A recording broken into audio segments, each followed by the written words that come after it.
Hey guys, Gabe Eltaeb here from Big Man Comics, and it's Big Man Comics Live. Yeah, I'm gonna be doing some more work for you guys here live. I got the iPad on the screen. That's what you're seeing right there. It's in my hand here. So I'm gonna be working on the Unstoppable Tyrus. So welcome in. Hit the like, hit the share, all that good stuff. And I just want to connect more with you guys because I work a lot, and I realize I work a lot alone in my studio and not connecting with you guys in that way on the creative of what I'm doing, because I do my live stream on Wednesdays talking about movies and stuff like that. But I want you guys to really be involved and to see what's happening here with the comics. So let me just start to break down what it is exactly that I do here.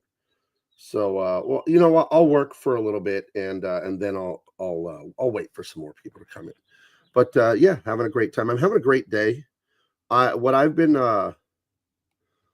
astonished by is how things are going with Trump and all that. And yes, I'm a political guy. I don't hide any of that. I'm very much invested. I mean, how can you not be when you have a family and children? How can you not care about this stuff? It's because that's the future, and you know that one day you'll be gone, and you better hope that the world you leave behind is a great one for your descendants.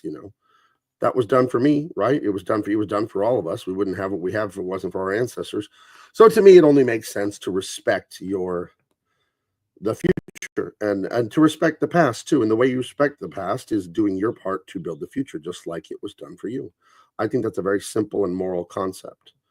So so yeah, I'm very excited to see it. So for those of you that don't know, Donald Trump has the great Elon Musk, one of the great men of history, doing his Doge thing, right? It's the Department of Government Efficiency. And they're basically going through decades of nothing but rot and grift and embezzlement that has been going on. And me and many of you who are Americans, taxpayers, we've been the world's sucker for decades, right? We have just been exploited and ripped off, and by people who hate us and mock us, but they're sure as hell ready to line up and take our money.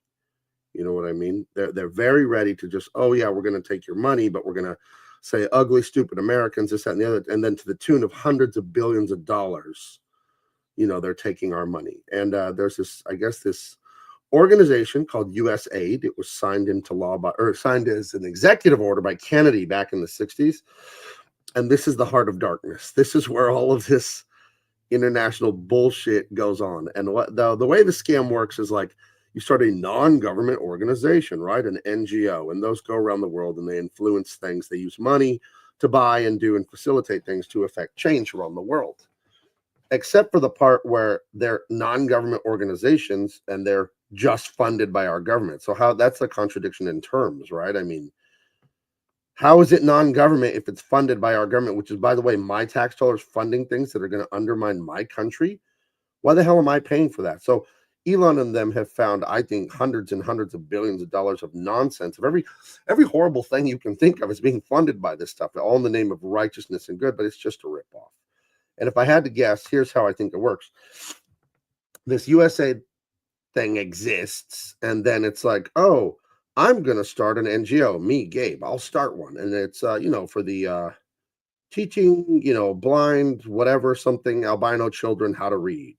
Give me money for this. And then, like, you give me money for it, and I do a half-assed job helping kids, and I grift the rest of the money, and I pay some of it back to you. And since you're a politician, I invest in your campaign to run for re-election and blah, blah, blah. And one hand washes the other, and this is how corruption works. It's the old fox guarding the henhouse. This is what I think. It's alleged. I don't know if any of this is true, but it's what I think, and it's what the evidence is kind of showing. At least someone who's a layman like me when it comes to government accounting. I mean, what the hell do I know? I'm an artist. I'm not. I don't work in that business, and it definitely is a business. But yeah, it's kind of amazing to see. It's amazing to see people who are Americans freaking out about this and wanting to be loyal to the deep state, the globalists that are just ripping us off. Like, dude, they're ripping you off too. And another great Monday morning thing that I saw that made me laugh, that I love, is the tariff stuff. I saw all the big brains, all the smartest people in the room telling me and everyone who would listen, everyone in earshot, Trump's an idiot. These tariffs are going to backfire, blah, blah, blah.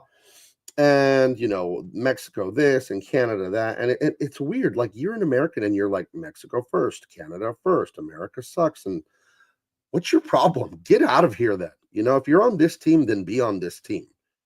And sure enough, Claudia Sheinbaum, the Presidente of Mexico, agreed to do a lot of stuff with the board, agreed to capitulate to Trump quite a bit after everyone spent all weekend saying this is gonna have far-reaching ramifications and ruin America and hurt the economy and inflation, and like none of it happened because Trump didn't even have to put the tariffs on. They said they'll have a 1-month delay on him putting the tariffs on, and we'll see what Claudia Sheinbaum, El Presidente, or La Presidente, right, of Mexico, see what she can agree to, see if she can get anything done. Now, Canada wants to play chicken, which is hilarious to me because we don't need them. And they'll learn the hard way, I guess. That's funny to me. But there's a phenomenon with Trump, and I said this years ago, and I still maintain it. Donald Trump is many things, but one thing he is an IQ test. And I do think it's hilarious that so many people are so invested in their own ego that they think they're smarter than him. And I have news for you. You're not. You're not smarter than him. You're not close.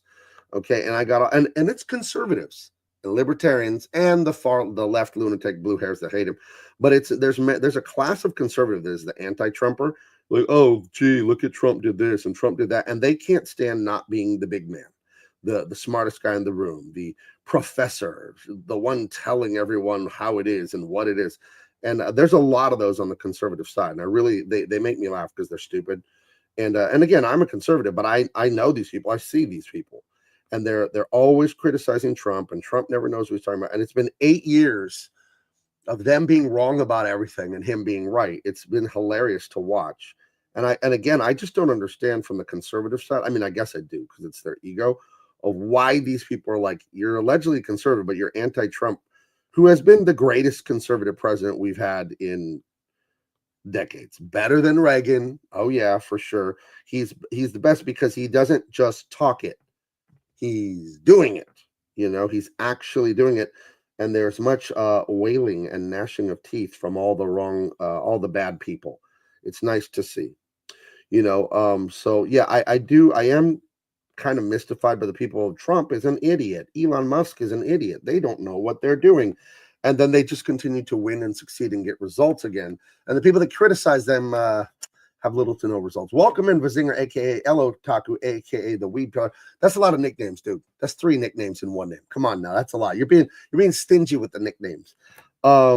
And I'll start to explain this page here in a minute. I was just waiting for more people to come in. Hello, Mad Moxie. Hello, Michael Coulter. If these so-called conservatives are criticizing Trump in a negative way, then they're not conservatives, not. But no, they're sure as hell not acting like it right now.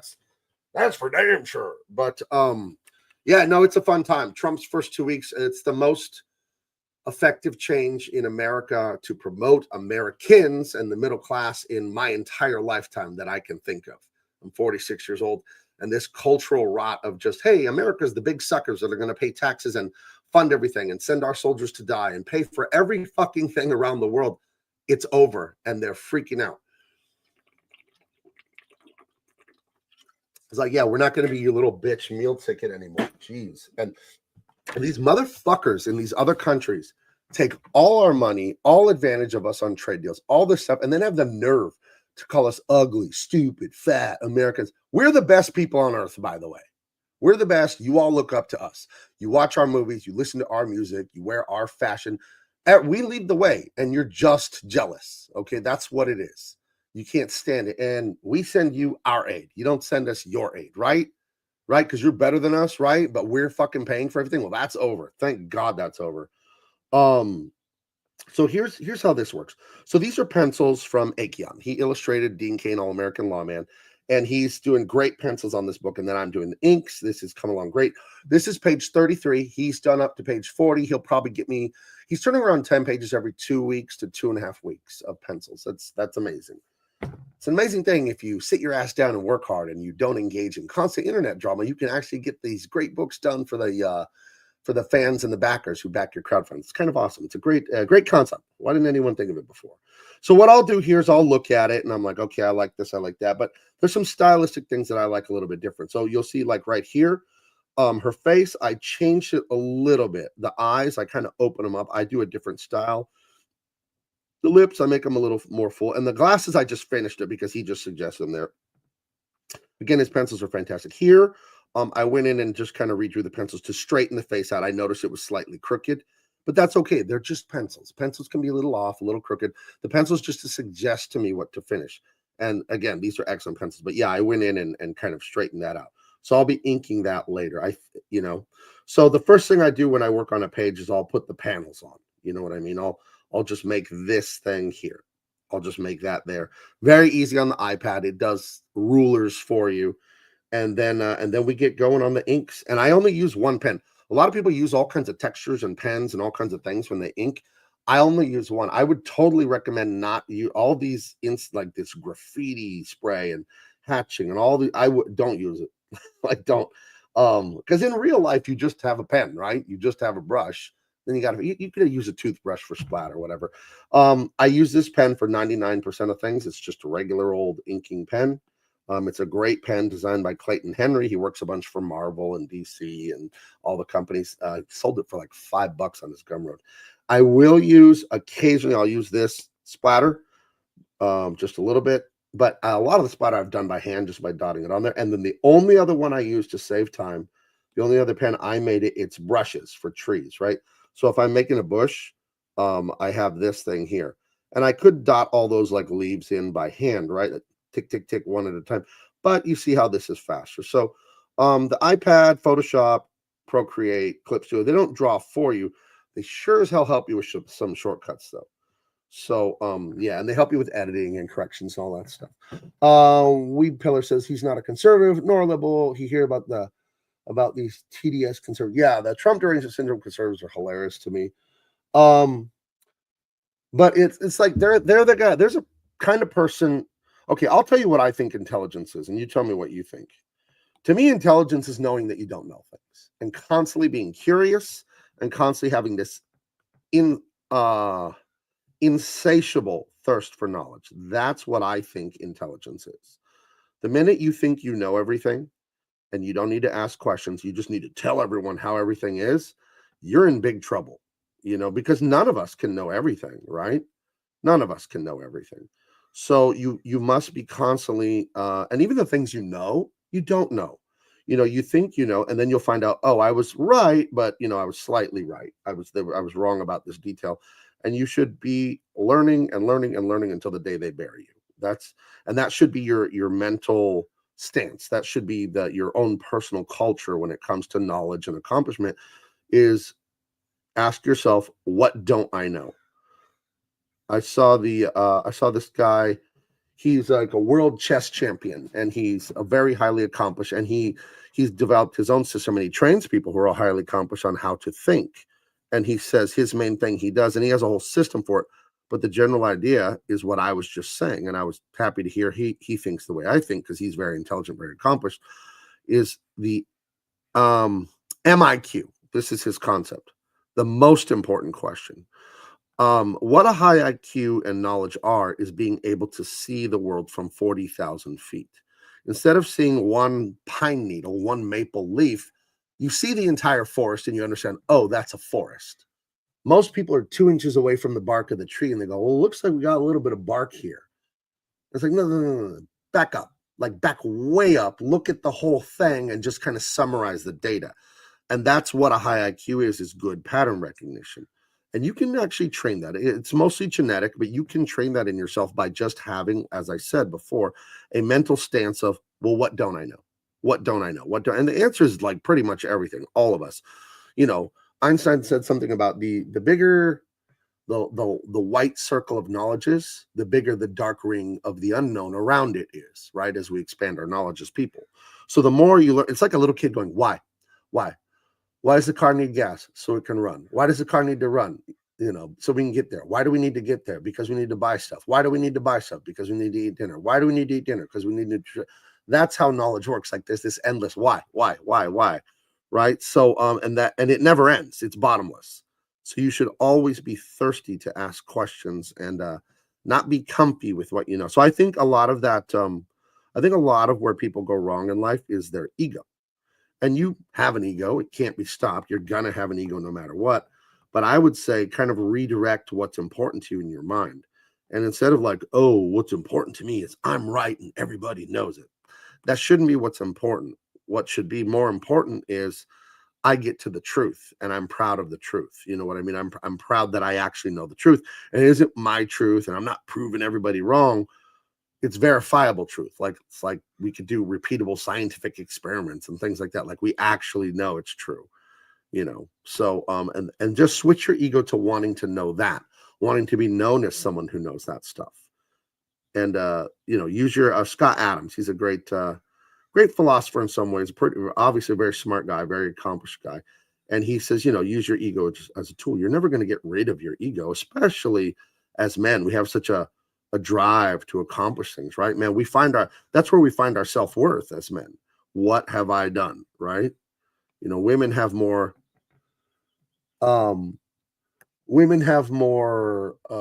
inherent value, right? Because they can have children, they can make people. They can make people in their belly, so that gives them a bit more of a sense of value as a human being. And men, you know what, we can make things with our hands, and we need to. So that's you'll be amazed as a man how you feel when you accomplish things, you know. So that's why you need to be doing stuff every day, by the way. And it kind of doesn't matter what it is as a guy. You know what I mean?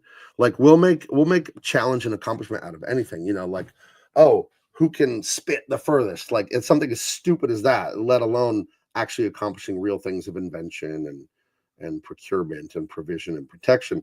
We'll you know, like I saw a thing on TV somewhere. It was like the pit of a cherry, the big seed in the middle. It was a cherry pit spitting contest. And it was a bunch of dudes up there. And as soon as I say it to you, the men in the audience watching go like, why? Oh, I bet I could spit the seed the furthest because I would do this or that or the other. And that's just kind of how we're built, that we need these accomplishments in our lives. So hold on a second. I'm getting a message. Having trouble streaming to Twitter. Why? Blah, blah, blah, blah, blah. Save changes. Okay, we'll see if it goes to Twitter. Anyway, guys, hit the like, hit the share. So yeah, so in this scene, we have an orangutan pointing what looks to be a 45 at the main character Tyrus. Will I explain why? No, I will not explain why. You're gonna have to buy the book, and you're gonna love it. By the way, had so much fun working on this thing so far. It's been a true delight. Thank all of you that have supported Big Man Comics with the crowdfunding, and it's enabled me to go forward and work on more books and just have a great time. And you're gonna love these. I'll put my books up against anyone, any crowdfunder, any Marvel, DC. I'll put my books up against them. Mine are better. They're everything about them. They're just more fun. They're more exciting. And one of the big things I have over the major companies, and I would say over most people doing this, is I'm honest. My work. I'm not going to be politically correct. I'm not going to be woke. I'm not going to, oh well, I'm going to write it this way or say it this way so they'll love me. I'm not invested in that at all. Every time I set out to make this stuff, all I think of is how do I make it the best it can be. I don't think of, oh, how can I make this the best so they will praise me? Like, I don't think so. That's the virtue signaling, right? Like virtue signaling is like, oh, okay, I want everyone to think I have this opinion and then they'll love me. Like I'm totally not interested in that. Don't need it. Don't know. Don't care. I just think what are the principles of art and writing, and how can I execute them the best? That's what I think when I work. You know, I'm upset. Again, this goes back to that thing I was telling you guys about your ego, where to put your ego. And my ego is I learn and understand the most I can about art, and I execute. I learn about it, I gain the skills to execute it, and then I execute. That's where my ego is. You know, so it's not, I'm going to say, I want to save the whales and save the environment, and everyone's going to love me because I love illegal immigrants and blah, blah. Like all that virtue signaling stuff you hear from the left, like the woke people, they don't mean any of it. They just have an ego that is out of order, and they want to be worshipped like a god. So they say all kinds of shit and do all kinds of stuff that they don't mean because it makes their ego feel good, you know. So that's my general understanding of what virtue signaling is. You know, it's everyone praise me, you know. So let me see. DJ ET, Beats of War, comic book sci-fi series. Big shout out to you from Scotland. All right. In America, we like that Scottish accent, and I'm doing a bad job of it, but you know what I'm saying. Big shout out to you, DJ ET. Beats of War. That's awesome. You're doing a sci-fi book. I've got a sci-fi book called Empyrean, and it is the best thing in the world. It's better than Star Wars because Star Wars got ruined by Disney. I loved Star Wars as a kid. Star Wars is the thing that got me into drawing. Like at 3 years old, I'm in the back of my grandparents' Mexican restaurant drawing Star Wars space battles on butcher paper. And that those were my earliest memories. I could still see one of the moments. I have a visual memory of a little crappily drawn TIE fighter and X-Wing on this giant piece of butcher paper in my grandparents' kitchen on the giant steel industrial kitchen kind of table. I can still see this moment in my head. And Star Wars was everything to me until I was about 12 or so. And it really ignited my imagination. I wanted to be a fighter pilot, like in the U.S. military when I was little, because I loved the X-Wing, the battles and all that stuff. And to see what the Wokies have done to Star Wars is a disgrace. But do not despair. I have Empyrean Earth illuminated, near done. All the illustration is done. The colors are almost done. And I will be getting that to you guys post haste. We'll be crowdfunding that this spring. So just in a few months or weeks, whichever way you want to look at it. And then you'll get it quickly. You won't have to wait years to get a crowdfunded book, because that's horrible customer service. That is terrible to do that to people. And you don't deserve that. You're paying good money for things, to back things, to crowdfund and support things. Then you should definitely be treated like the royalty that you are. I have no patience for that. I grew up in a family that owned businesses and was entrepreneurial, and you don't treat customers, or I guess in this case they're crowdfunding backers, but whatever. They're people that are spending their money, right? They're giving their money to help you crowdfund. You don't treat them like that way. That's despicable. That's a disgrace. There's no excuse for it. Absolutely not. And especially those of us that have been doing this for decades, we know exactly how long this takes us to do this stuff. There's no mystery that, like, if you ask me how long these comics are going to take me to make, I know. I could probably tell you down to the day, if not the week, how long this will take me. I'll tell you right now, the rate I'm going on the Unstoppable Tyrus, if I continue at this rate, I will be done with the inks for this book the first week of June. See, I can tell you that because I've been doing this for 25 years. So anyone that's a veteran and now they're crowdfunding and then they take years to fulfill, they're fucking with you. They know exactly how long this takes them. How could they not? They've done this forever. So like it's bizarre to me. I can understand a newbie, a guy who'd never done a comic before, and he gets into crowdfunding. He's got a good idea. He's got some cool art. People fund him. And then it takes him twice as long as he thought. Yeah, because he doesn't have experience. But if you've been doing this since, the 90s, or, in my case, I started being a professional illustrator in 2000. It's 2025 now. If I don't know how long it takes me to draw or write or color pages, what the hell am I even doing? How could I not know that at this point? So yeah, that's why we're gonna get the books done and then still crowdfund them. That is entirely possible, and then get them to you on time, because to me it's about the work, and it's so much fun to make this stuff. It's so much fun for you guys to read it. So much fun to read it myself. You know what's strange though? Dean Cain All-American Lawman Volume 1. Get it at bigmancomics.com right now. I've never read it, the graphic novel. I've read it in like a PDF. I've read the files on my computer screen, this screen right here, a million times. But the actual book itself, I've never sat down and read it. I realized that recently, that I've never read it. That's kind of amazing to me. Many of you have read it, but I haven't. Let me look at the chat here.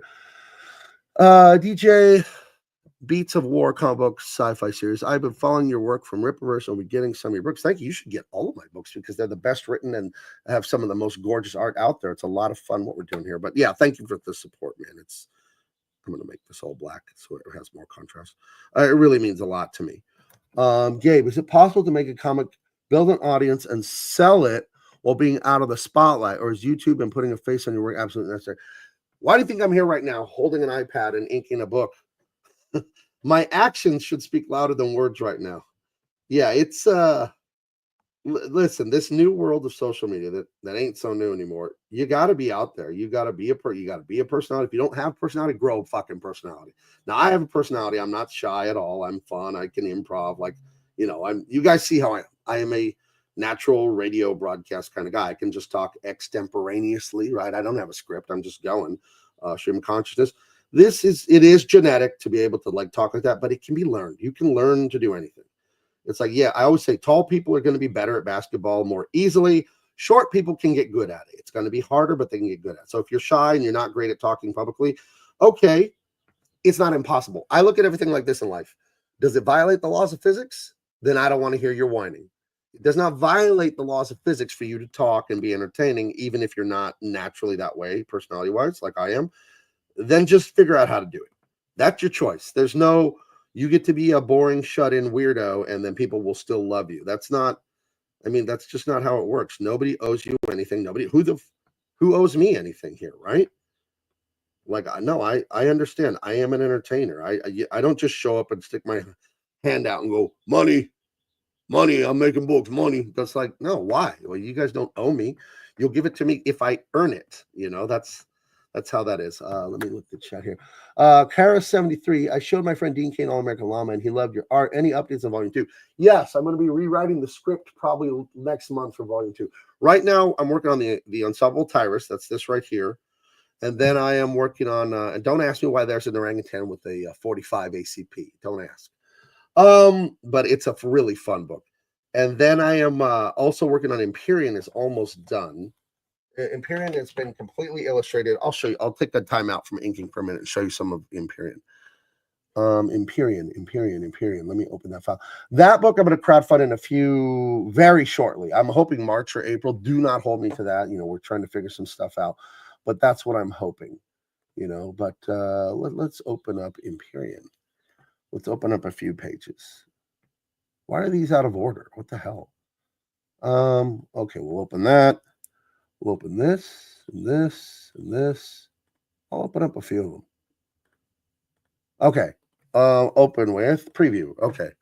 So I'm going to open up some pages for Empyrean and show it off to you guys. Okay. It's a sci-fi epic. You have a husband and wife team. She is a scientist. She discovers some stuff she was not supposed to discover. And the loving dictator of Solus, who's actually a bastard authoritarian, he doesn't like what she's discovered that's going to help people improve their lives. I'm going to leave it kind of vague like that, but it's awesome sci-fi, robots and AI, and it's got gorgeous art, beautiful illustrations, amazing colors, and they ruined Star Wars, and I fixed it for you. I gave you an awesome sci-fi epic with a lot of heart, a little bit of humor, not too much. I'm a good joke writer. I've written humor for years too, professionally actually. And but I didn't want to go like the Marvel humor, which is the worst. The Marvel movies where they're quipping and being smart Alex every line. But yeah, if this doesn't capture imagination, I don't know. You better see if you have a pulse, because this is just awesome. I told you guys, I started drawing when I was 3, and it was sci-fi battles. So to create and work on something like this is a delight. But yeah, you have a lot of your themes that we've seen, the authoritarian, the stormtrooper kind of things against the people, and the kind of, but it's not a dystopia. It's not Mad Max with this horrible empty world. There's a beautiful city and all this stuff where these people are living. I'm not going to explain too much, but and it addresses contemporary things that are important to me about freedom and about truth, definitely about family and stuff. The abuse of bad men, when bad men, bad fathers, bad leaders, all that stuff like that. That's a huge concept to me, because I do think that is the biggest problem in society. So you guys are all going to want this. If you're not subscribed to this channel and you're not subscribed to my newsletter, what are you even doing? You go to bigmancomics.com and you can get on the newsletter, and you'll get updates about everything. I'm going to write another newsletter. I'm going to write a newsletter later on today, and have some updates in it, and tell everyone what's going on. So Hardy Harmonica says, hi, everyone. War Shark Productions, Beats of War. I'll check out your comic and send you support. That's awesome. Love to see you guys in the chat, kind of collabing and talking to each other. That's a good thing. So anyway, here we are. Okay. So yeah, I'm working on this Tyrus comic here. So yeah, we have the pencils here. I cut, now look at this. For those of you that are late, this is something I was doing. So I get these excellent pencils from Acheon. And then I'm going to go in and just lay out the panel stuff. But I'll look at something stylistically that might be a little too loose for me to ink nice and clean. And I'll go in myself and redraw it. Like see the face there on the woman changes. I'll go in and redraw it. And I was saying earlier, this one was slightly like bent. You can see the jaw like kind of bending off to the side there. So I'll just go in and fix the pencils, and then I'll go back and ink it later. So that's what's going on there. And don't worry about why there's an orangutan with a gun. Don't worry. That's all will be explained when you buy the book, but you will absolutely love this. What is this book? This book is superheroes. Tyrus, the Fox News, personality, is a good dude, friend of mine, and we talked about comics and this and that, and we decided we would do a comic together. And his one of his favorite characters is the Incredible Hulk. So yes, the Tyrus character is a big, bulky, strong guy like the Hulk, and he has basically mutant powers. In this book, one of my favorite things is the Teenage Mutant Ninja Turtles. So in this book, we have a lot of like hybrid mutant animal people, and Tyrus gets some powers like that in this, and he gets them in a very fun, very comic booky way. So it's you're gonna love that if you love that stuff, and like think about what Marvel and DC and all them have done to some of the greatest superheroes in the world, right? That's the standard. Marvel and DC, when they were doing it right, nobody did it better. They're not doing it right now, right? All the woke, all the crap, all the agenda, all the telling the audience you hate them. Hey, audience, if you don't go for my far left lunacy, you're a racist chud. I feel like that's not a great marketing strategy. I would say to you, the marketing for Big Man Comics is, I am humbled that you've given me 1 penny, and I'm going to do everything I can to make the best, most entertaining stuff for you. And when you read it, it's not going to tell you, hey, guess what? Your country and your religion, crap. My characters and my stories are not going to do that to you. My stuff's going to be like, your eyes are going to be this big and your smile is going to be 10 times even bigger, and you're going to be thrilled and excited while you read it. And anyone that has read the 2 books that I put out, they know they know that's how it is with me, because I love this stuff and I want you to love this stuff. So, I don't want to, I just don't understand offending your customers. I don't get it. Again, my grandparents ran a Mexican restaurant and tortilla factory for, 40, 50 years after World War II. And, my dad works for himself. My uncle worked for himself. So I saw this growing up, the entrepreneurial thing. And the customer is king. The customer comes first, man. I don't get it at all. I don't know what the long-term strategy is over there at Warner Brothers, CNN, DC Comics, all that. But good luck, because they're going to need it. The way they've been treating people is kind of fascinating. It doesn't seem real to me to do stuff like that. But whatever. Orangutan are cool. Underhill says, yes, they're very cool. I love orangutan with a gun. Yeah, we're having a lot of fun there. Probably because I find primates with guns funny. Yes. That's from Vizinger, aka Eltaeb. Let's see. Hey, Gabe, do you have business measurements on how much a 120-page comic will cost to make? If I'm asking the question correctly, yes, but there are a lot of variables, but surprisingly less than you think. Not cheap, but it's less than you think. But I can't just give you a quote because I'm not the printer, and it might be different when you go and talk to them. But what do you want to do? Is it black and white? Is it hardcover? Is there foil stamping? Do you have a gatefold cover? Blah blah blah. All kinds of variables. So, and that can fluctuate the price wildly. How fast do you need it? What even things like what time of year are you going to print it? Here's a tiny bit of printing advice I've learned being an independent publisher. One of the best publishers in America is Jostens, and they make yearbooks for, I think, thousands of. They don't just make yearbooks, but one of the things they're most known for is yearbooks for high schools across the country, right? And so if you try to print during when they're going to be printing yearbooks, which is like that late March, April, they start working on the yearbooks, it can slow down your order a little bit and stuff like that. But yeah, it definitely it varies. It depends on what it is you're printing. If you want metallic foil cover, if you want this, that can increase your price 20%, 50%, 100%. It just depends. But if you want prices, first of all, I don't know how much you know about printing, because it isn't as simple as telling them, oh, I want to print a comic book. They have there's so much technology involved in printing that there's so many specifications you would have to tell them to get a quote. So again, if you have an audience and they will crowdfund you, it's affordable for sure, and you can make a profit. You can make a living doing this. I'm doing it that way with the crowdfunding. But what it costs, I can't quote you on that, because A, that's not what I do. I don't quote printing jobs because I'm not a printing broker. But B, it really depends on what you want to print and how you want to print it. So hopefully that non-answer was slightly not so unsatisfying. Yeah, I know it's not fun to ask a question and not get an answer. Sorry. but that's the honest truth. Um, Matt, I think, let's see, Eric July did a comic book cost video for a 50-page book that went tonight. Well, there you go.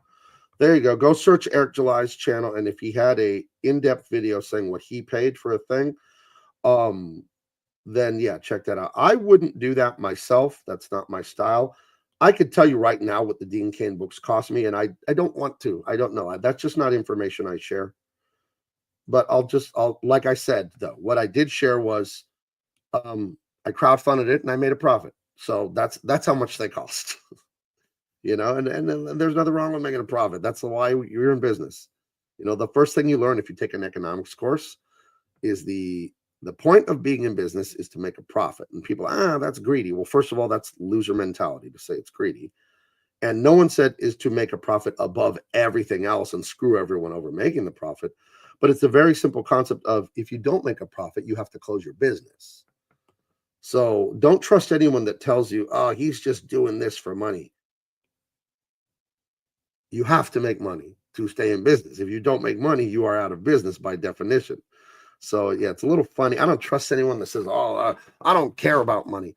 I'm not greedy. I don't put money before people, but I'm not dumb and I can count. And you have to make money to stay in business. It's just math. I'm sorry, that's how math works. So yeah, let's get that there. Let's see. I'll pay a little bit. Let's see. Why do you sometimes outline thicker than others from chart? Because you're you're creating depth. What you're doing. So if everything is the same line weight, that's how thin or thick a line is, then how would I know something was in front of something, right? So if I had this, box here, and then I had another box here, it's like, okay, well, shape is one way to move things to the front. But now watch, I can make the little one in the front by going like this. Now that I put a thicker line, it jumps to the front. So that's what line weight is for. Line weight helps establish who's in the front, who's in the back. If I was going to draw something about, you know what I mean? So this orangutan, let's see. He has a thick line on his shoulder hair here. So if I want to draw something over here, I have to draw it thinner. And then that makes it pop to the back.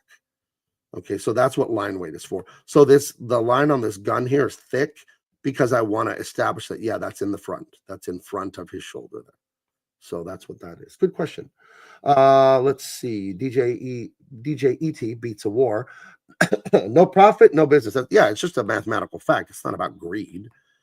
If I'm greedy about money and you guys are crowdfunding bucks, you'll know. I'll show up with like a Gucci belt and I'll be all covered in accoutrement and looking ridiculous. And you'll know, like, oh, you know what I mean? I'll be, but I'm not that way. I wasn't raised that way. I was very, very, very poor when I got married to my wife. She was a waitress. I worked at Toys R Us, literally Toys R Us, stocking shelves. That's what I did when we got married. And we've never forgotten what that felt like. So we're not like frivolous people when it comes to money and all that. Like now that we do well and I have a good business and all that, we still drive cars that are, not brand new and they're paid for with cash. And my wife's very sensible about money. And she actually taught me a lot about it when we first got married. When we first got married, I wasn't good with money. I would spend and not really check that. But I was a kid, I was 18 years old. I would spend money and then like, oh no, I'm broke at the end of the week or whatever.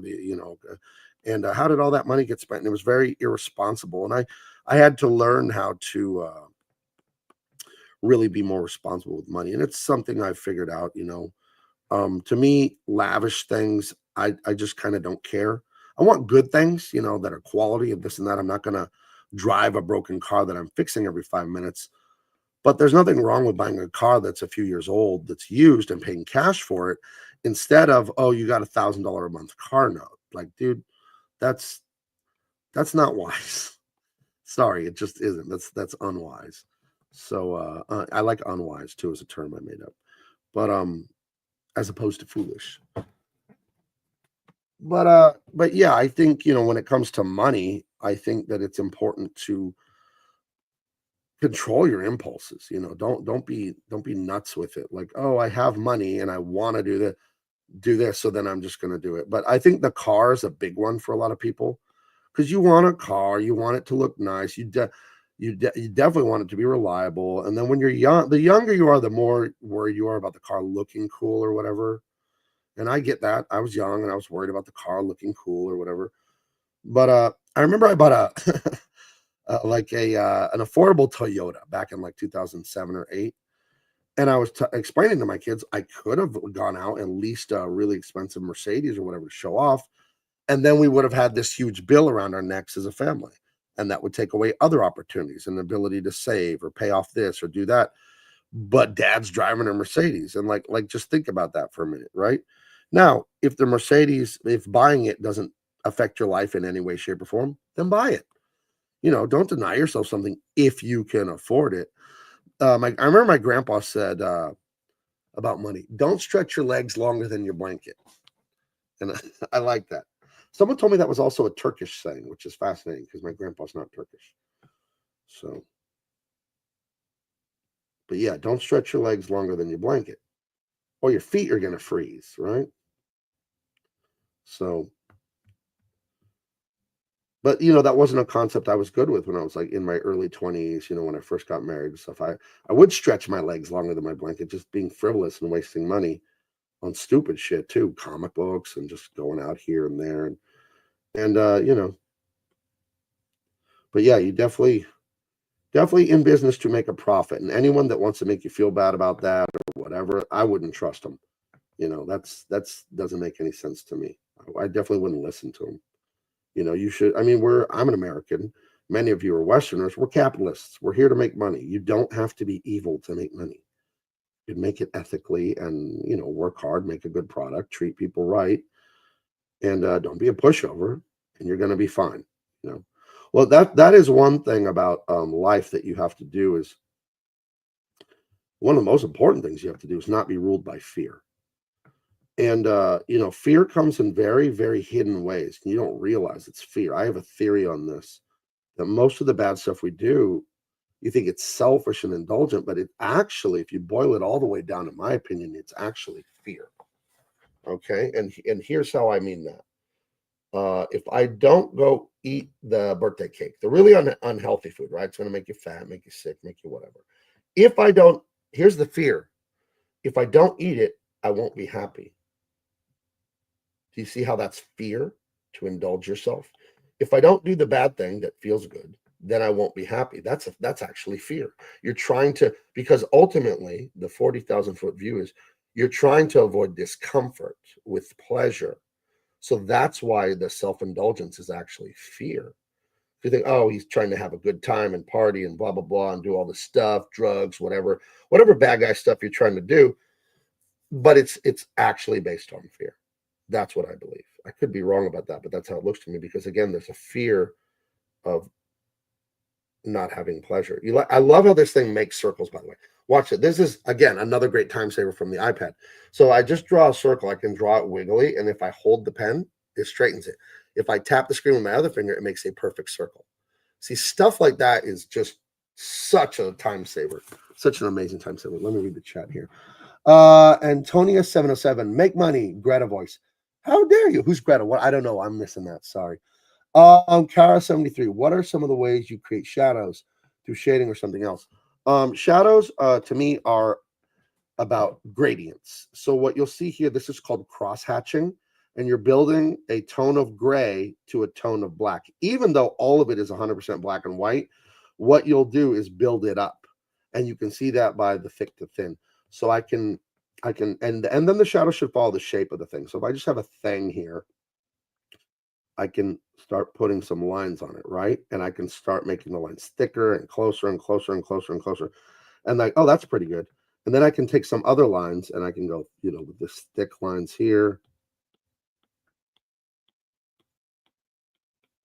So now I've made like a rock that has like a shadow on it, right? And then a fun thing you could do is maybe come in and erase some. Oh, the rock has like a speckle on it and this and that. And again, all of this can be done with a normal pen. But it's so much faster on the iPad to do that erasing. Now, that's a gradient shadow, right? It's gradiating. That's not a word. It's gradiating, to use my fake word, from white to gray to black, right? But then that's a gradient shadow. That's going around a curve. The next thing is a cast shadow, and that's like onto the ground. So then this stone is casting its shadow onto the ground. That would be a more solid shadow. And then again, a fun thing to do would be come in with the eraser and pick out, oh, here's the texture of the dirt under this rock, right? So those are two major kinds of shadows, are cast shadows and gradient shadows. So let me just delete that. Okay. Antonio 77. Oh, Greta Thunberg. Oh, Greta Thunberg is environmentalist. Right. How dare you? Right. Okay. Sorry. That was such an obvious thing. I don't know how I missed that. But yeah, Greta Thunberg. I don't know.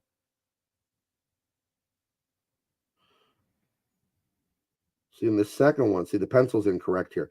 The second one is not a hole. The second one is the it's that pin that holds the thing when the slag goes back on the gun. So this one actually shouldn't be the same as the other one like that. It's not actually a three-dimensional hole. It's so.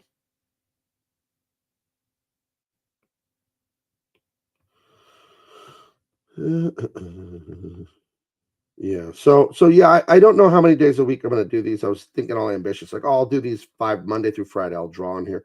I've got to see how it affects my schedule because, I'm pretty fast. I'm a pretty fast illustrator. This does slow me down a little, but not too much, to be honest with you guys. It slows me down a touch, but we'll see how it affects me. So just follow me. Make sure you're following me on social media. All the links in the description. Make sure you're following all of that because I'll always post like, oh, I'm going to go live, or I'm going to do this, I'm going to do that, and that way you guys know. Because I was kind of messing with the idea of, oh, I'll do these 5 days a week, Monday through Friday. I don't know if I'm going to do that. That might slow me down too much because again, I want to finish this book by sometime in May. That's ambitious, but like I said, the schedule I'm on now where I'm doing a minimum of 5 inks a week, that puts me at June.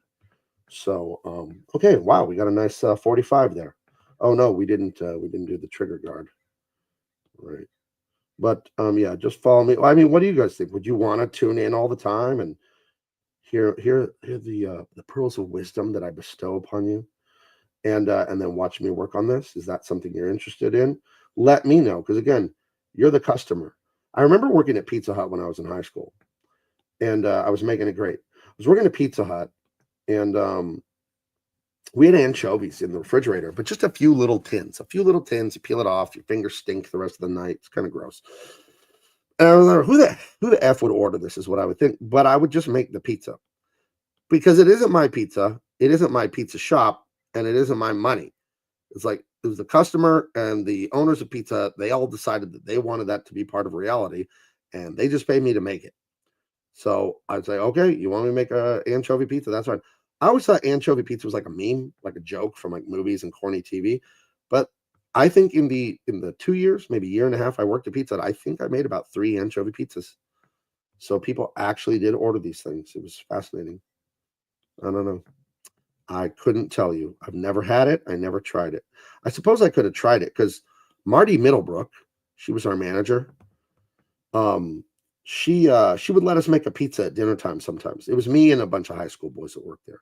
Back when fast food jobs were staffed by high schoolers, that's as it's supposed to be. Yeah, working there was kind of crazy.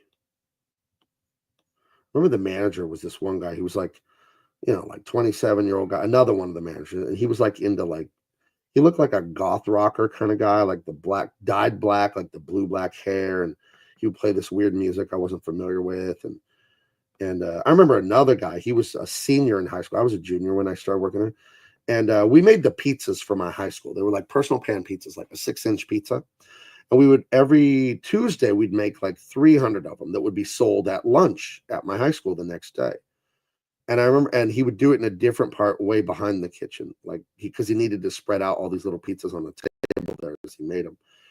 And I remember I went back there and he was smoking a cigarette and making a zillion pizzas for the high school. And he's a student. He's in my art class, by the way. He's the one who told me to get the job at Pizza Hut. And I see him ashing out the cigarette onto the pizzas that were going to be served the next day at my school. So I did not get one at school the next day. Yeah, it's funny. I don't know any of you that have worked in a restaurant or anything like that. They have a raucous atmosphere. A lot of smooching going on at restaurants for some reason. I don't know why. I don't know why restaurants become a sexually charged environment. I have a theory. It's kind of like all the stress of working in a restaurant, and then that's a way people seek relief. You know what I mean? And the fact that it's co-ed, just first of all. So all you got to do to get anything out of men in regards to women is just put women around them. You don't really need to do much else. It's kind of like when they want more pandas at the zoo, they just put two pandas in a cage, and then they don't really do anything else, and then we have more pandas later. I remember one lady came in. Now this is 1995. This is 30 years ago, so I'm not telling tales out of school. Nobody knows these people. I'm not going to say the names. This one lady was a brand new delivery driver, and I was a cook, so I would stand in front of that prep table and put pepperonis on pizzas and stick them in the oven and stick a thing of hot wings in there, and that's what I did. Breadsticks, whatever. And there was this lady in her late 20s, early 30s, pregnant like a beach ball. And she was brand new. She just showed up one day as a delivery driver. And I'm like, oh, who's that?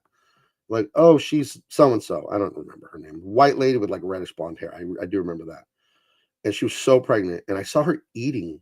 Like, she pulled a pizza out of the oven, look around, and like stole a pepperoni. She pulled out order of hot wings out of the oven and like ate one of the hot wings. It was hilarious to me. And I asked, like, well, who is she? What's her deal? Like, how is she just she worked at another Pizza Hut a few miles away and got pregnant from the manager there, so they transferred her to our store. So that was a little fun little scandal to talk about. You got to remember, I'm 16 here, so you know, 16. I'm 46 now. Wow, that's 30 years ago. Jeez, 30 years ago, I was making it great.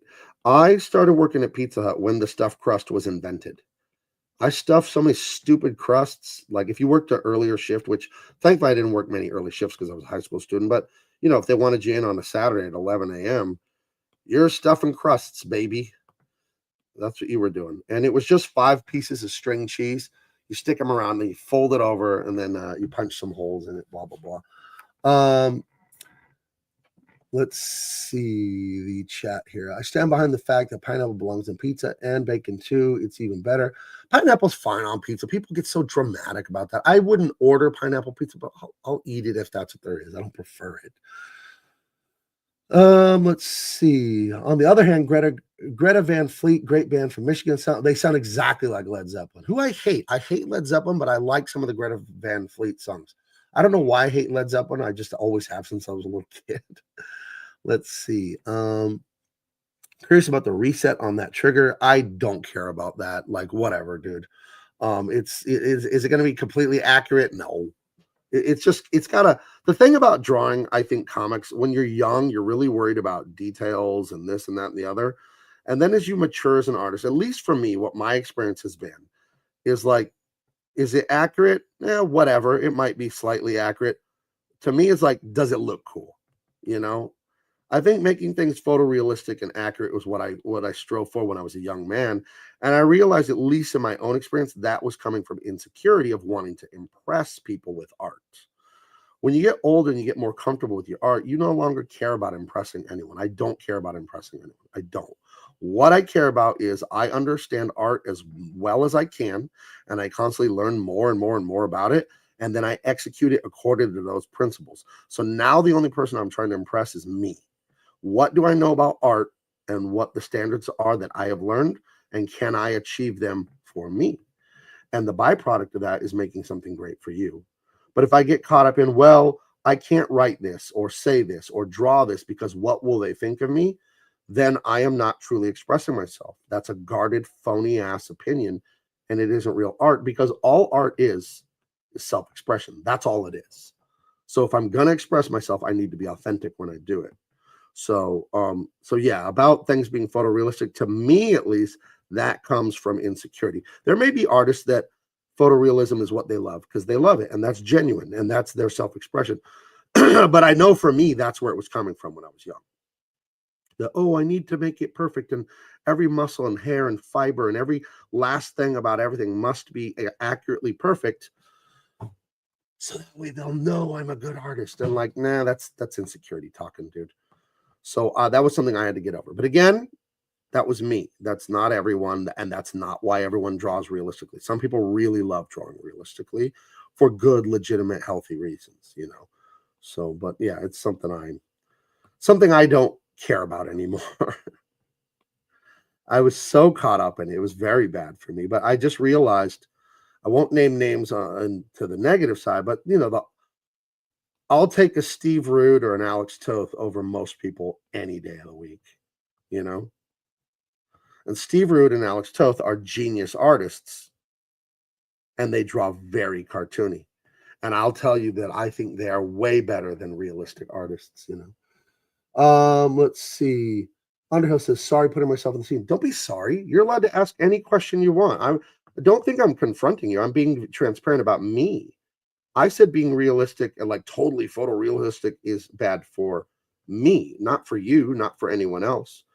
You know, that's the way I look at it. You know, could I go get a photo of this gun and trace it and make it completely right? Yeah, I could. But to me, that's like, again, that was the insecurity of being a young man and like everyone must know that I draw perfectly. And then when I would do that, it would get so tight it would kill the drawing. You know, there wouldn't be much cartooning to it. So don't be sorry ever. You're just asking a question, dude. I appreciate that you're even you're even here. You clicked on my live stream and here you are asking questions. That's awesome. No, it's all, you know, it's all love here, man. It's all, we're having a good time. We're enjoying the art. And you know, the only thing I wouldn't put up with anyone is just outright disrespect. Like if someone wants to come here and cuss at me and tell me horrible things about myself, that's different. I have boundaries and I'll just get rid of people like that. I've done it before and I just, okay. Someone came in here and told me I was an asshole. Well, okay, I'll just block you from the channel. I'll do you a favor. You don't need to watch. But I totally don't think that's what you're doing. You're asking a legit question. You know, I'm a little bit of a gun guy. You know, I've done speaking for the San Diego gun owners. I am a gun owner myself. And, um, you know, I know a fair bit about them, but I would not consider myself an expert on weapons or anything like that. You know, I'm interested in them. I never even owned a gun until like 7 years ago. I was never against it. It just never came up, you know. My family was not against it, you know, conservative family, but I think my grandpa owned one pistol for a home defense, and we weren't like, we didn't hunt or anything like that, but we were never against it. But you know, I got into it because a buddy of mine was a military veteran, and my brother was turning 40, so we all went to Vegas together. We're childhood friends. We grew up on the same street, and we went shooting in Las Vegas. And when I went shooting at this outdoor range, it's owned by the government there in Nevada. It's the Clark County Shooting Complex. I loved it. I thought it was fun.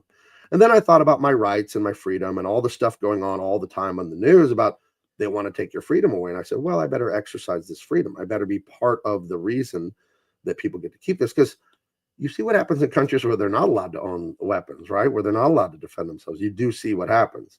Anyone that wants to take away your freedom to defend yourself, you better be very suspicious of that, because there's only one reason someone doesn't want you to be able to protect yourself. They want to harm you. That's why someone doesn't want you to protect yourself, because they want to harm you. Yes. What is the most difficult body part for you to master on paper? I think one of the hardest things for people to draw, nothing is hard for me to draw anymore. That's not a brag. That's just a fact. I've been doing this so long. But one of the hardest things to learn to draw is the nose, because it's coming out at the camera, right? So what we always want to do is draw the nose from the side, right? You got to, it's a point with a hole.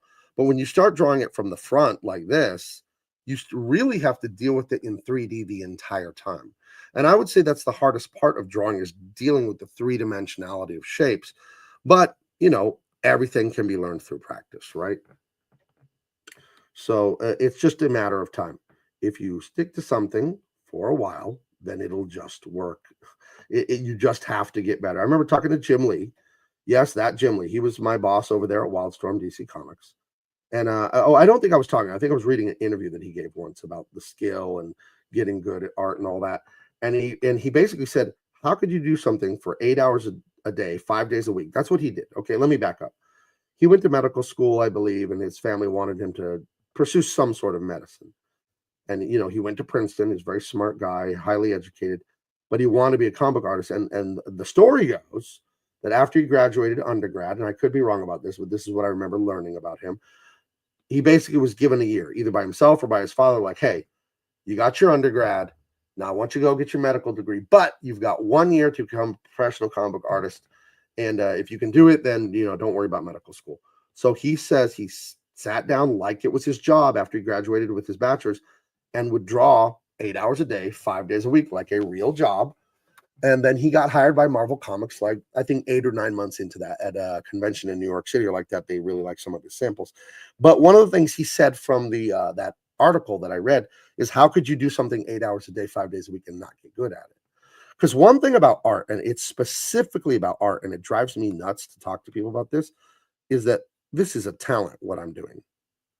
And I will acknowledge there is a God-given talent to have a better visual understanding. There's scientific research that shows this. The people that are good at drawing and all that, our brains process what is important and what is not important visually much better than other people. That doesn't mean other people can't learn to draw, okay? You can still learn it even if you don't have that talent. Now, will you ever be as good as the greatest of the great? You look at some of the maestros like J.C. Leyendecker and Frank Frazetta. I mean, you can learn to mimic their style and this and that and the other, but you might not have the natural brain wiring to just think the way they think, but you don't have to. Will it be harder for you? Yes, it'll be much harder for you. But I don't ever ask in life if things are hard. I ask if they're necessary and if they're impossible. And if you want to do this and you don't have the natural talent for it, you can still do it for a living. There are ham and eggers out there that just work their ass off. Let me look at the chat here. Sometimes I think I know you during Double Impact. Hey, listen. No, I'm grateful for all of you being here. You don't stop. All of you don't do that to yourself. Don't worry about external validation. If I don't like you or I think you're dumb or something, that will not make you dumb. So-and-so's stupid. Are they? Because I said so? You're not what anyone says you are. And in the great, too. If I told you you're the smartest woman alive, you're not. Because I said so, that made you smart. You are what you do. And it doesn't matter what I think of you.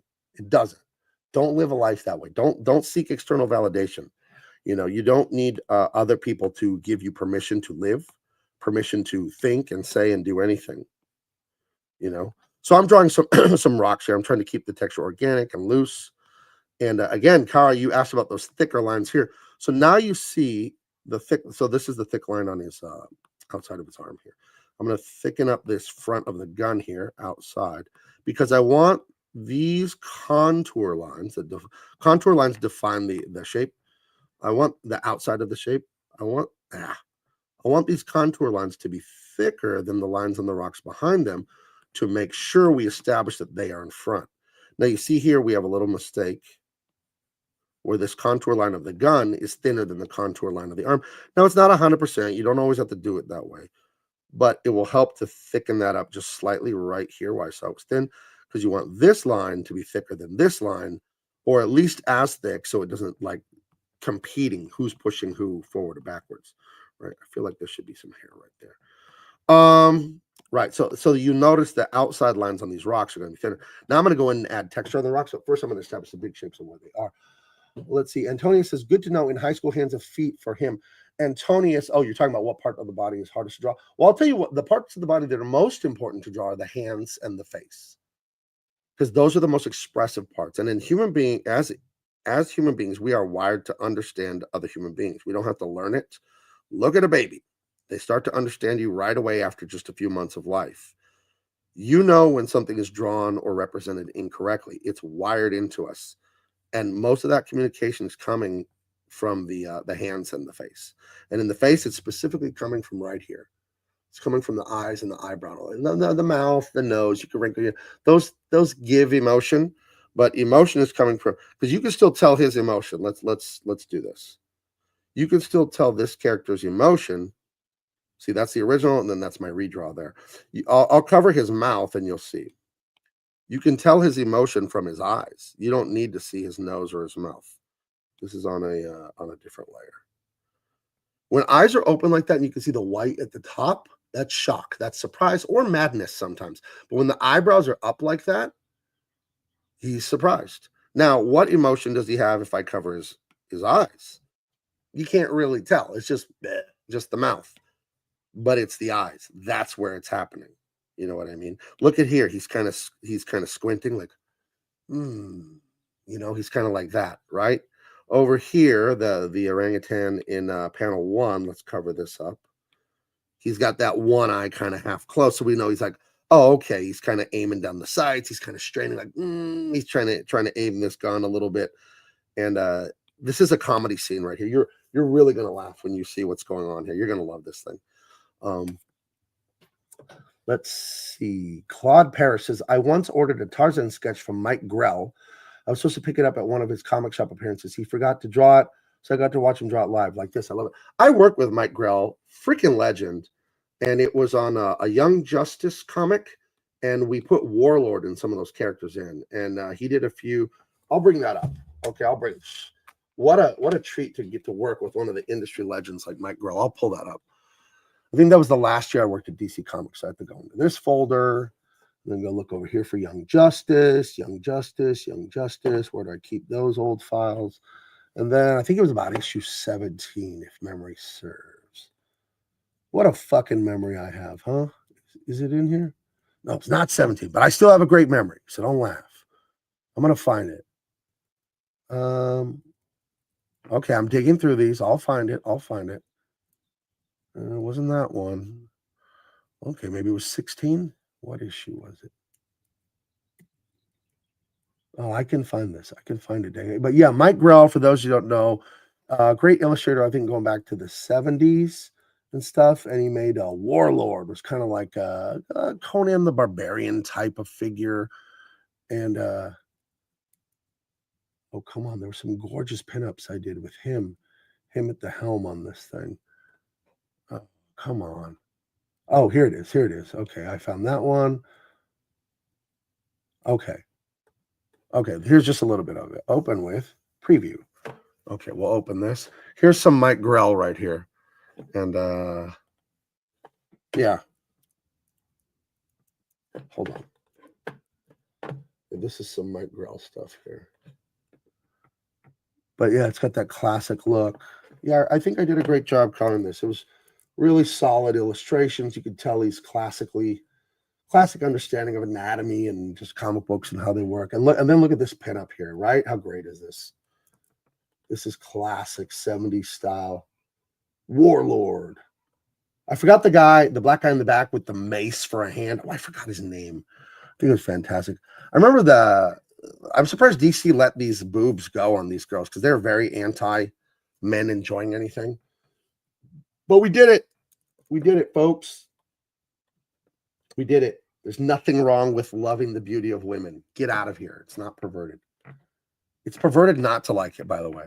That's what I say. Is the hat a Temu hat? The letters look off, or is it the camera angle? No, the letters. There's a famous T-shirt that says the anti-social social club, and then I made this design in Adobe Illustrator, the anti-socialist social club. It's intentionally supposed to be warped like that because it's mimicking that T-shirt. You must have seen this shirt. The shirt has been famous for like 10 years. Lots of kids wear it. It says anti-social social club. So I made my own.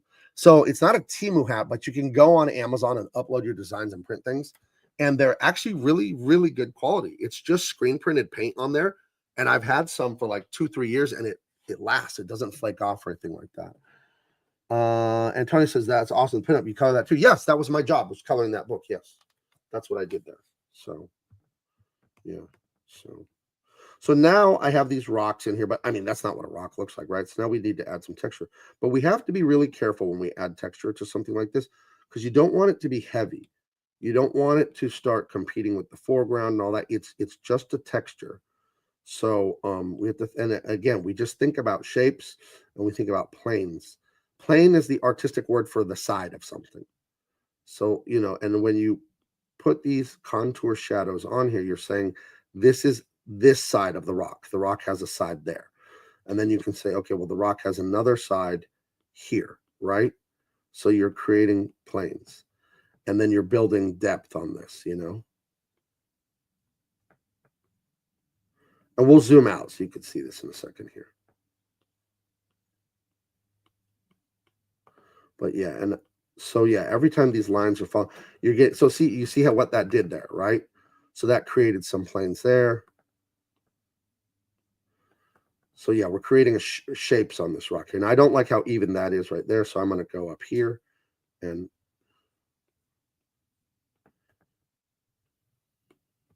then we can also you just add some little scratches, add a divot, and you really build this thing up. But I don't want it to get too crazy. I don't want it to compete with the main subject of the illustration. But you can see how that works. And then I might, there's a little a shadow part right here, right? So you start to, look at this boulder, it's forming, right? And how I choose when and where, I mean, this is just instinct now after decades of drawing. And again, it's like lifting weights, it's like saving money, it's like losing weight and dieting. It's just repetition over time. You stick to something long enough, you're just gonna kind of know how to do it, because of so much trial and error. So yeah, so see, now I've defined a boulder there, and maybe I want it to come off this way, right? So there's now some air between. No, I don't like the little triangle that's making. No. I'm still hoping for hoodies to be available. Being account, we'll get all that. Don't worry about it. And Seth Sipes says that's dope hat. Yeah, I have a black one too. I have all kinds of hats. I love making hats. They're mostly for me, but I do know that I'll probably start selling them and stuff like that. Big Man Comics merchandise. We'll have more of that. But you can go over there right now. I got some awesome T-shirts. I still have first printings of Dean Cain All-American Lawman Volume 1. I still have that for those of you that haven't got it. Anyone that's got it and read it is like, wow, that's the best indie comic to come out in ages. And again, I'm proud of it, and I think we did a good job, and I'm grateful to everyone that helped me crowdfund it. It was really, really fun. In case you haven't figured out, I love what I do. I love what I do, and I'm very grateful for you guys to have crowdfunding these little boy dreams of mine. My first dream was to work for DC Comics, and I did that. My favorite artist hired me. It wasn't specifically DC Comics; it was Jim Lee, but he ended up over at DC Comics. So working with and for him was an amazing blessing. But we had to go our separate ways. It was not meant to be for the long term. So. But it was, I'm not going to completely badmouth them, but I'm going to always be honest. I don't approve of what they're doing with the woke stuff and what I think is not appropriate stuff for kids and all that. Because again, comics are for children. They can be written like Star Wars, where the original Star Wars, not the new crap, where adults enjoy it. But it is, hey, let's capture kids' imaginations and inspire them for a lifetime. That's a big part of what we're doing here. And I don't think it's okay, some of the stuff they've done. Now, that said, I'll forever be grateful for Jim Lee for plucking me up out of obscure indie comics I was working on and giving me a career over there, because I wouldn't be the artist I am or anything without my time there. So there was good, there was bad, but I'm not going to be a glass half empty kind of guy. I'm going to realize that that was amazing to work there, and they've made their choices and gone their way and done what they've done now, but it's not my company. It's not my problem, I guess. So, I bought and read Volume 1, and that was such a blast. Thank you, Seth. Yeah, I'm in the process. I've written the script for Dean Cain Volume 2 twice. I do about 4 passes on the script, and I'm going to go back and do another pass. I had some more ideas. I like, did this make sense? I kind of didn't like this guy. These characters I put in, they didn't really have a character arc. So there's 2 characters I was just going to remove from the story. So I got to go back. As they say, writing is rewriting. That's what writing is. And I'm going to go back and rewrite I have another book called Tripoli. It's one of the things I'm most proud of that I've ever written. It's a military thriller set in modern day, and it has a lot to do with the geopolitics that go on nowadays. And if you like Black Hawk Down, if you like 13 Hours, if you like The Road, you'll love this. We're going to do it immediately after Tyrus. Acheon is going to draw that, and then he's going to draw Dean Cain Volume 2. So I don't think Dean Cain Volume 2 will be out until like Christmas time at like the earliest. We're going to have quite a delay from Volume 1 to Volume 2, which is unfortunate, but since it's my publishing company, I got to follow, I hate saying this because it sounds artsy, I got to follow the muse, man. I got to follow what is like got me on fire, like right now. And when I came up with this idea for Tripoli, the message was so important to me in it, and the story I wanted to tell there. Because I don't know if you know, I am Libyan. Like, I'm an American. I'm born here, but my dad's from Libya, and it's very tragic what has gone on there for decades, and what currently goes on there after Obama's State Department overthrew Gaddafi and all that. You know, they'll say it was independent, but I don't believe that. But Susan Power and all those awful, awful people in the Obama administration, you can buy slaves in Libya. That's how bad they messed that country up. You literally can buy slaves right now. I have family that lives there. My dad's relatives, his brothers, sisters, nieces, nephews, cousins. I don't know these people. Never really met them, and that is a tragedy to me. But what goes on there is absolutely horrific. And I wanted to say something really important about that, and about my other values too that are just important to me. So I love doing this. Is called negative space, where you use white instead of black, and you see how it's indicating a texture, right? Now, you don't want to overdo that. It'll start to be like a blueberry muffin, right? There'll just be chips everywhere. But it's a fun way to indicate this rocky texture. Let's see. Ungoy boy. Oh, Ungoy, you must be Filipino. Ungoy, that's Tagalog. What is Ungoy? Is it ugly? Is it dummy? It's not a nice thing to call someone, right? Ungoy? Tabatsoy was fat, right? And ungoy, I forgot. It's an insult though, but you're being silly. Hey brother, you've inspired me to write my own comic. Is there a specific format and how to write it for your artist? Yes. Get the book by Blake Snyder, rest in peace, called Save the Cat. He breaks down the Hollywood 3-act hero's journey like nobody else ever has. Use Save the Cat as your template for your stories, and then eventually you'll just know how to kind of instinctually write it yourself. But it's probably the best training wheels to learn to write. Save the Cat. And yeah, I would do that. I would definitely look into that. And then how to write for your art. Well, I don't write dialogue. I don't write panel descriptions. This is called the Marvel method, what I do, and I just write page descriptions, right? And the reason I do that is, and I think you can only do that with an experienced illustrator. And I'm working with Akion. He's over 30 years as an illustrator and an animator at the highest levels, right? I mean, he worked at Disney, animating movies, Marvel, DC, all this great stuff. He knows his stuff backwards and forwards. He's a genius illustrator, and when it comes to everything, storytelling, anatomy, lighting, shading, design, perspective. I just tell him what happens on a page in a specific, but no panel descriptions. I don't say panel 1, this, panel 2, that. I don't do that. Because I don't need to. And it's a waste of time. And what it does is it handcuffs him.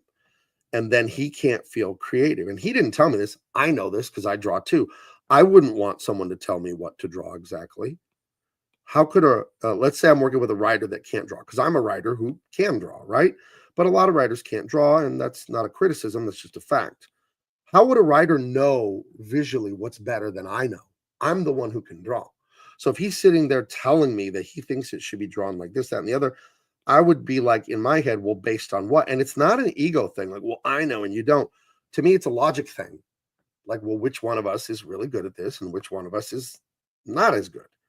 So when you're writing a script for someone, it depends on the artist. If they're younger, they might need some guidance. But then if you're just a writer and not an illustrator, how would you know what they should draw, right? So, but since I know how to draw, I leave him alone and I just tell him, okay, here's what's happening on this page in this scene. And then he is able to use his creativity. And that's where he gets a lot of enjoyment and fun out of the work, is he's able to be creative. And if we're not being creative, what are we even doing here, right? So I think it's best to be as hands-off as possible in the page descriptions. I'll pepper in a little dialogue if I think it needs it to, like, what is happening? Like, we need a piece of dialogue, but I keep that to a minimum because to me, I'm an improver, right? It's a genetic thing. Like, if you can just improv comedy or jokes, I've been speaking for an hour and a half straight, no script. So I can just improv.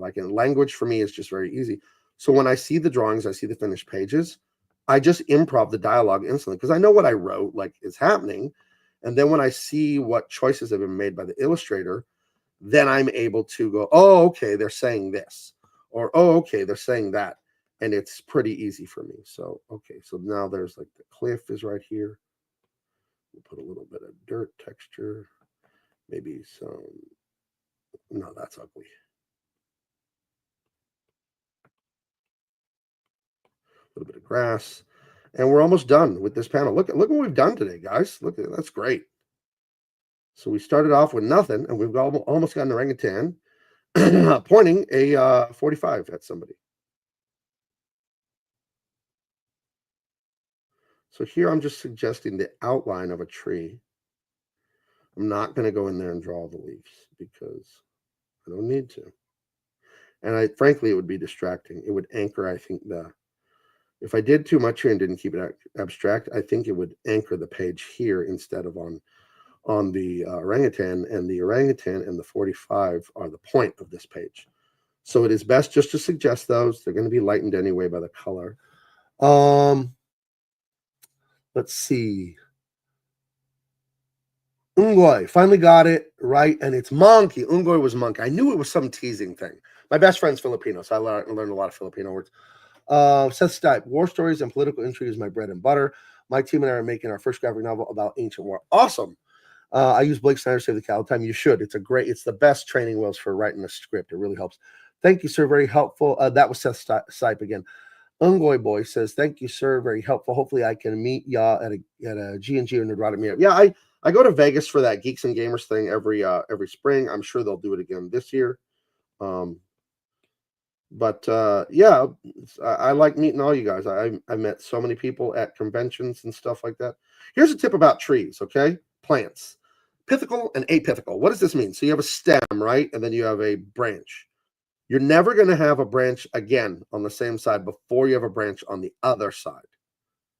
That's a small tip for drawing trees. And that would go here when it branches out again. You're never going to get this, then this, unless you have that one, right? And then out here, and if we put one here, we're not going to get one here unless we have that one. So that's a thing. And so again, when I was talking to you guys like an hour ago about knowledge and quote being smart is constantly telling yourself, I don't know. What don't I know? What don't I know? Study. If you want to draw, you have to study everything because you're going to draw everything. So if you think I haven't looked up how plants grow and learning about the pithical and apithical growth patterns, you're nuts. That is something I researched because it's like, okay, how does this work? Because if I just make it up, it's going to look like I made it up, okay? And you don't want your artwork to look like you made it up. So, but yeah, this is a fun, effective way to get like the shape of a tree in here, is to just draw the outline of a tree and then just draw like the very abstracted shape of some of the branches. And it's a simple shorthand to get this done. So again, if we put a branch on this side, we don't put another one on that side till we put one on this side first. So yeah, you want to look up, how does a chicken's comb on its face work? How does that, you look up everything all the time. And for my personality, it's just fascinating anyway. I just like learning things. My mom was a school teacher. I've known how to read since I was 3. And I just have, you can ask any of my friends, my wife, anyone that knows me, my kids. I have an insatiable thirst for knowledge. If you looked at my YouTube history, you would see that every video I watch is just about things. Like, how are they made? How are they done? I'll look up how does the water system work in a municipal whatever? Like, okay, they store the water here, they clean it here, they do this, they do that. Like, yes, I sincerely want to know. I just want to know stuff. Don't know why, I just do. And yeah, the more about stuff you learned, and your drawing and your writing is going to be better. I'm writing a military thriller, like I said. Now, see, I don't like all 3 of those trees are pointing at the exact same angle. That's boring. Oof. So we're going to get rid of this one. Yeah. I gotta go. It's almost noon. I got something I got to do. Thank you all for joining me. But I'm writing a military thriller, and I wrote the script twice already. But then I got a audiobook of a guy who was a private military contractor, like a former. He was the Special Air Service, the British SAS. That's basically their Delta Force, their Navy SEALs. And it's a bunch of stories about working in Libya and Afghanistan and all the stuff during the global war on terror, and what it was like to be a private military contractor. Because one of the main things in the book Tripoli that I'm writing is about private military contractors. So I want knowledge from this book about what is their lingo, what are their procedures, how do they work with the governments and all that, instead of me just making it up. Because if I just make it up, having never been a soldier or a private military contractor. I'll just make it up. And then people are going to know when they read it, and it's going to be weird. So research. I have all kinds of books. This amazing Japanese book about how color works, the psychology of different colors. I showed this the other day. This is a 10-year study by the FBI on crimes, how they were committed, and what the psychology is of the criminals. It goes into detail. If you're going to write crime and all that, you should understand these things. So never think you know anything. Always understand you might know stuff, you might know more than other people, but you can always learn more, and you can infinitely learn. So that will, I think learning is what will inform you, will help you the most with your writing and your comics on that. Okay, guys, hit the like, hit the share. I don't know if I'll do this tomorrow. I'm going to try and do a couple of weeks, but I'm going to see how much this slows me down, because I'm inking a page a day, and I don't want to be in my office until 10, 11 at night because I'm doing live streams. But I'm gonna try to dedicate to doing some per week. We'll see. All right, guys, all the links in the description. Go to Big Man Comics. Get Dean Cain, All-American Lawman right now. It's going to be the best comic you've read. I'm so good at this. I thank God for the skill and the talent. The guys I work with, Akeon and Blonde, and all the great guys that I've hired to work with me, they're so good at this. You couldn't find better entertainment in comics right now. So go there if you haven't got Dean Cain, All-American Lawman Volume 1. You will not regret it. You will love it, and you will be crazy with anticipation for Volume 2. You're going to have to wait, though, on that. All right, guys, follow me on X. I'm Big Man Comics. Make sure you're subscribed and hit the like here. Make sure you follow me on Facebook and Instagram. I'm Gabe Eltaeb there, and I will talk to you guys later. Bye-bye.